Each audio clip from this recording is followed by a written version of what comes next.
వాటికి డీటెయిల్స్ చూస్తే పన్ను వసూలుపై ఫోకస్ పెంచింది గ్రేటర్ హైదరాబాద్ మున్సిపల్ కార్పొరేషన్. ఇప్పటికే నగర వ్యాప్తంగా కూడా అనేక ప్రాంతాల్లో 62 ఆస్తులను సీజ్ చేసింది జీహెచ్ఎంసీ. ఉదయం బంజారా హోటల్ ను కూడా సీజ్ చేసింది.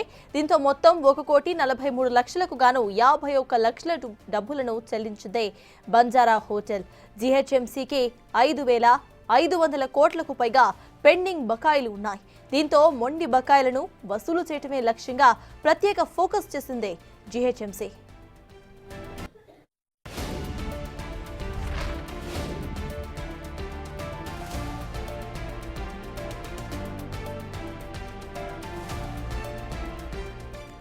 ప్రతి సర్కిల్లో టాప్ 100 డిఫాల్టర్లపై శ్రద్ధ పెట్టాలని ఆదేశించారు కమిషనర్ ఇలంబర్తి. గత ఏడాది మొత్తం కూడా 1960 కోట్ల రూపాయల ట్యాక్స్ వసూలు చేసిందే జీహెచ్ఎంసీ. అయితే ఈ ఏడాది 2,000 కోట్ల వరకు ట్యాక్స్ వసూలు చేయాలని టార్గెట్ గా పెట్టుకున్నారు అధికారులు. ఇప్పటి వరకు కేవలం 1,484 కోట్లు మాత్రమే వసూలు చేసింది జీహెచ్ఎంసీ. ఇంకా వసూలు చేయాల్సిన టార్గెట్ భారీగా ఉండటంతో ట్యాక్స్ అధికారులపై ఒత్తిడి పెంచుతున్నారు జీహెచ్ఎంసీ ప్రధాన కార్యాలయం అధికారులు.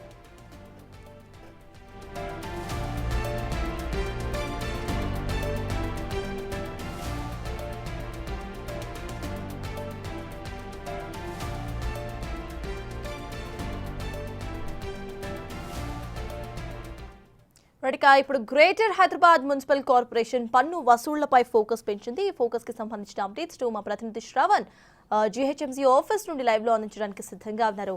శ్రవణ్, చెప్పండి అసలు అప్డేట్స్ ఏంటి?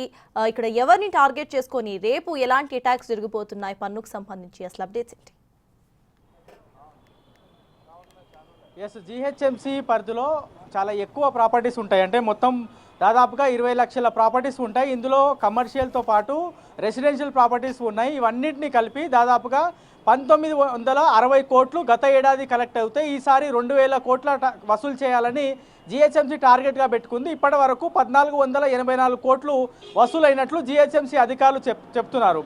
అయితే అనేక ఏళ్ల నుంచి ప్రాపర్టీ ట్యాక్స్ కట్టకుండా దూరం వెళ్తున్నటువంటి వాళ్ళ సంఖ్య చాలా ఎక్కువ పెరుగుతుందని అధికారులు గుర్తించారు. అందులో భాగంగానే ఇవాళ ఉదయం బంజారా గ్రూప్ సంబంధించిన ఒక హోటల్ని సీజ్ చేశారు. వాళ్ళు సీజ్ చేసిన తర్వాత జీహెచ్ఎంసీకి వెంటనే దాదాపుగా 51 లక్షల రూపాయల ట్యాక్స్ వసూలైందని చెప్పుకోవచ్చు. అట్లాగే మొత్తము ఈ విధంగా ట్యాక్స్ కట్టకుండా పారిపోతున్న వాళ్ళ సంఖ్య చాలా ఎక్కువ ఉందని జీహెచ్ఎంసీ అధికారులు గుర్తించి ఇక ప్రతిరోజు మొత్తం గ్రేటర్ హైదరాబాద్ వ్యాప్తంగా 30 సర్కిల్స్ ఉంటే ఒక్కొక్క సర్కిల్కి 5 ప్రాపర్టీస్ని సీజ్ చేయాలని టార్గెట్గా పెట్టుకుంది. అంటే మనం క్లియర్గా గుర్తించవచ్చు జీహెచ్ఎంసీ అధికారులు ఎంత సీరియస్గా ఎంత ఫోకస్గా పనిచేస్తున్నారు అని. గడిచినటువంటి 3 రోజులు అంటే ఈ నెల 18వ తారీఖు నుంచి ఇప్పటి వరకు సీజ్ చేసినటువంటి ప్రాపర్టీస్ ఎన్ని అని గమనిస్తే 62 ప్రాపర్టీస్ని సీజ్ చేశారు. సీజ్ చేసిన తర్వాత వాళ్ళ దగ్గర నుంచి దాదాపుగా 2,10 లక్షల రూపాయలు వసూలైంది.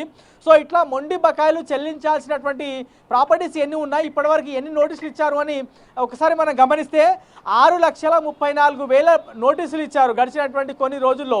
సో వీళ్ళ దగ్గర నుంచి ఎంత డిమాండ్ ఉంది అని, అంటే ఎంత రావాల్సి ఉందని ఒకసారి గమనిస్తే 5,500 కోట్ల రూపాయలు ఇంకా వసూలు కావాల్సి ఉంది మొండి బకాయిలు. ఆ మొండి బకాయిలు ఎప్పటి వరకు వసూలు అవుతాయి అనేది జీహెచ్ఎంసీ ఒక టార్గెట్గా పెట్టుకొని ఖచ్చితంగా మీరు వాళ్ళు అప్పుడు ఇస్తారు ఇప్పుడు ఇస్తారు అంటే మాత్రం సీజ్ చేయడానికి ముందుకు వెళ్ళండి అని జీహెచ్ఎంసీ కమిషనర్ కానీ రెవెన్యూ అడిషనల్ కమిషనర్ కానీ క్లియర్గా గ్రౌండ్ లెవెల్లో తిరుగుతున్నటువంటి డిప్యూటీ కమిషనర్ కానీ బిల్ కలెక్టర్ కానీ ట్యాక్స్ ఇన్స్పెక్టర్లు కానీ ఇచ్చినటువంటి ఆదేశాలు. సో మొత్తము ఇప్పటి వరకు దాదాపుగా 19.5 లక్షల మంది 5 లక్షల ప్రాపర్టీస్ ఉంటే ఇప్పటి వరకు మొత్తము ప్రాపర్టీ ట్యాక్స్ కట్టిన వాళ్ళ సంఖ్య ఒకసారి మనం గమనిస్తే 12 లక్షల మంది ప్రాపర్టీ ట్యాక్స్ కట్టారు. ఇంకా మిగతా దాదాపుగా 7 లక్షలకు పైగా ప్రాపర్టీ ట్యాక్స్ కట్టాల్సి ఉంది. వాళ్ళందరూ కూడా ఎప్పటి వరకు కడతారనేది చూడాల్సి ఉంది. సో ప్రస్తుతం అయితే యాన్యువల్ డిమాండ్ ఒకసారి మనం క్లియర్గా గమనిస్తే 1,960 కోట్లు లాస్ట్ టైం కలెక్ట్ అవుతాయి. ఈసారి 2,000 కోట్లు టార్గెట్గా పెట్టుకుంది కాబట్టి దాదాపుగా 400 నుంచి 500 కోట్ల రూపాయలు ఇంకా వసూలు కావాల్సి ఉంది. ఇప్పటి వరకు 1,484 కోట్లు వసూలైందంటే మనం 1,500 అనుకుందాం. సో ఇంకా 500 కోట్ల రూపాయలు వసూలు కావాల్సి ఉంది. మార్చి 31వ తేదీ వరకు ఈ మొత్తం అనుకున్నటువంటి టార్గెట్ని జిహెచ్ఎంసీ అధికారులు రీచ్ అవుతారా లేదా అన్నది చూడాల్సి ఉంది. ఇప్పటి వరకు 62 ప్రాపర్టీస్ని జిహెచ్ఎంసీ రెవెన్యూ అధికారులు కానీ జిహెచ్ఎంసీ డిప్యూటీ కమిషనర్లు కానీ సీజ్ చేశారు. రాబోయే రోజుల్లో సీజింగ్ సంబంధించిన చాలా ఎక్కువ జరిగేటువంటి అవకాశం ఉంది. ప్రాపర్టీ ట్యాక్స్ కడితే వాటిని వదులుతాం, లేదు అంటే వాటిని సీజ్ చేస్తాం అనేటువంటి అంశాన్ని అధికారులు చెప్తున్నారు. ప్రతిసారి కూడా ఇట్లాంటి మొండి బకాయిలు ఎవరైతే కట్టకుండా పారిపోతున్నారో వాళ్ళకి ఒకసారి 2 సారి 3 సార్లు ఇట్లా నోటీసులు ఇస్తున్నాం. అయినప్పటికీ కూడా వాళ్ళు పట్టించుకునేటువంటి పరిస్థితి లేదు. కానీ ఈసారి చాలా అగ్రెసివ్గా జిహెచ్ఎంసీ అధికారులు వెళ్తున్నారు. సీజ్ చేస్తే కానీ పన్ను వసూలు అయ్యేటువంటి పరిస్థితి లేదు. కాబట్టి ఇప్పుడు సీజ్ చేసేయడానికి అధికారులు ఎక్కువ అగ్రెసివ్గా ముందుకు వెళ్తున్నారని చెప్పుకోవచ్చు. సో ఓవరాల్గా మాత్రం ఇవాళ ఉదయం బంజారా గ్రూప్ ఆఫ్ హోటల్కి సంబంధించిన ఒక పెద్ద హోటల్ సీజ్ అయిన తర్వాత 51 లక్షలు వసూలైంది. కేవలం 2 గంటల్లో ఈ ప్రాపర్టీ ట్యాక్స్ వసూలైంది. సో ఇంకా చాలా ఇప్పటి వరకు 6,34,000 పైగా నోటీసులు ఇచ్చారు. వారెంట్లు కూడా దాదాపుగా ఇష్యూ అయ్యాయి. కాబట్టి వాళ్ళందరూ కూడా త్వరగా ప్రాపర్టీ ట్యాక్స్ కడతారు అనే ఆశలతో జిహెచ్ఎంసీ అధికారులు ఉన్నారు. మరి వాళ్ళ టార్గెట్ రీచ్ అవుతారా, ఏ విధంగా ముందుకు వెళ్ళబోతుంది జిహెచ్ఎంసీ అనేది రాబోయే రోజుల్లో మనకు 1 మంత్లో క్లారిటీ వచ్చేటువంటి అవకాశం ఉంది. Right, thank you Shravan.